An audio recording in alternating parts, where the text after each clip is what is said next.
en çok izlenen səhifələrdən biri Xeyirxah Xort səhifəsidir. Niyə? Ona görə ki, o səhifəni işlədən birəsi var da bütün mənalı, şüurlu həyatını Vətən müharibəsi başladığı gündən bu günə qədər xeyirxah əməllərə həsr edən, şəhid ailələrinin həmişə diqqət və qayğı göstərən, o elə bir vəzifə sahibi deyil, elə bir imkanlı deyil. Amma onun böyük yüreği var. O həmişə sadəcə olaraq özünün xeyirxah fordu ilə şəhid ailələrinin yanında olmaq, təsəlli vermək, onların diqqət və qayğısını sosial şəbəkələrdən paylaşmaq və bütün bu cür məsələlərin hər birinin ötəsindən layiqicə gəlir. Çünki bütün, deyərdim ki, saatlarını, gününü onlar əsr edir. Bu yaxınlarda hər birinizə məlumdur. Heç kim həyatda sığortalanmayıb. PMK deyilən bir ərazimizdə bizim imkansız bir xanımın, qadının, Kanunlar Müəssisələr Komitəsində işləyən xanımın evi yandı. Olur da həyatdır. Siz inanırsınız ki, gecə gündüz oturdu orada vəsait toplamaqla, sonra düzdür, onun bütün mebellərini bizim rayonumuzdakı Padişah Mebel Fabrikinin rəhbəri Hazım Mirfüzul ağa verildi.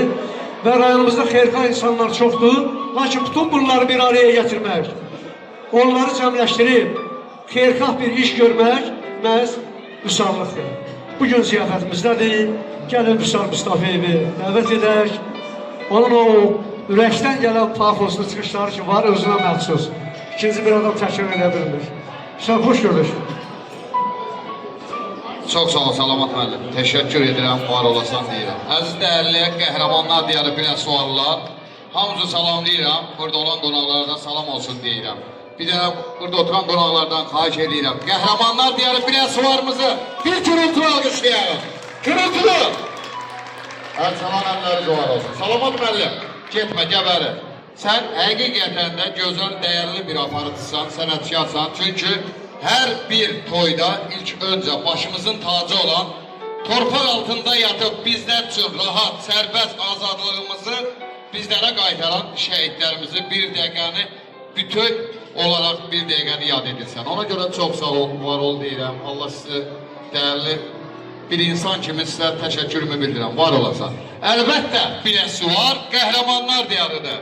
Biləsi var, o biləsi vardır ki, her zaman, her an qəhrəmanlarınla, igidlərinlə və şəhidlərinlə tanınır. Biləsuvat deyəndə mübarizi, Orxanı Nihadı, Ruslanı Elnuru, Sadiqi, Rahəti Səmədi və bunların simasında cəm şəhidlərin hesabına burada oturan analarımız, bacılarımız, axsaqqallarımız, gənclərimiz, vallahi o şəhidlər canlarından keçməsəydi, nə siz nə də mən, rahat, sərbəst, azad ailə uşaqlarımızın yanında və rahat qazanıb, rahat deyib gülə bilməz. O şəhidlərdir ki, öz ömürlərin, öz arzuları yarı qoyub, təki vətən sağ olsun deyərək, gənclərimiz rahat təhsil alsın deyə, ana bacılarımız rahat yaşasın deyə, hamımızdan xahiş edirəm, diqqətlə qulaq asaq olun. Şəhid adı gələn yerdə onlara hörmətlə yanaşalım.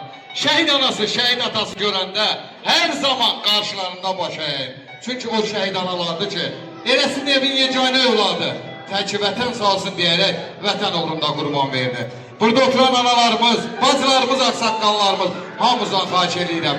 Ayağa qalxalım, şəhid ailələri gürültülü alqışlayalım, gürültülü. Hamı ayağa qalxaraq alqışlasın. Çünki onların sayəsində oturmuşuq.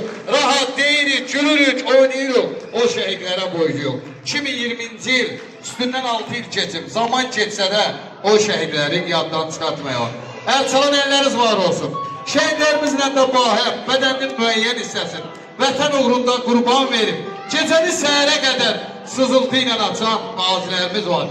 Qolundan, qıçından, bədənin müəyyən hissəsindən keçsələr də təki vətən sağ olsun deyirlər. Veteranlarımız var son nəfəsə qədər varışdı.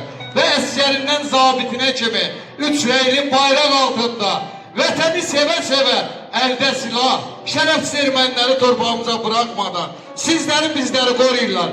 Təki vətən sağ olsun deyirlər.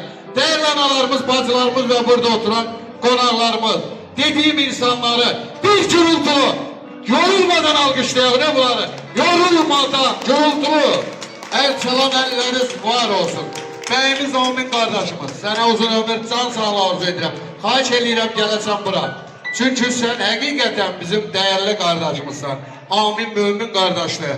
Allah'a itaat eden kardeşler. Amin, həqiqətən amin üçün nə qədər də danışsaq, nə qədər təbriklər də etsək, o da azdır. Çünki amin bizim gözəl qardaşımızdır. Amin, sənə uzun ömür, can sağlığı arzu edirəm. Öz xanımınla bir-birinə arzu edirsənsə, o arzunun için olmağım, mən də arzu edirəm. Hər iki tərəfə, oğlan evinə də, qız evinə də, ata-anasının üstünə bir ad gəlsin. Ata, nənə və baba və bir daha bəylə gəlinimizi təbrik edirik. Bəylə gəlinin də şərəfinə. Yorulmayıp size olsun. Bir gürültü alkışlayalım. Bey'le kendimizin şerefine. Var olasın. Bu toya mübarek diyelim. Hoşbəxt olsunlar.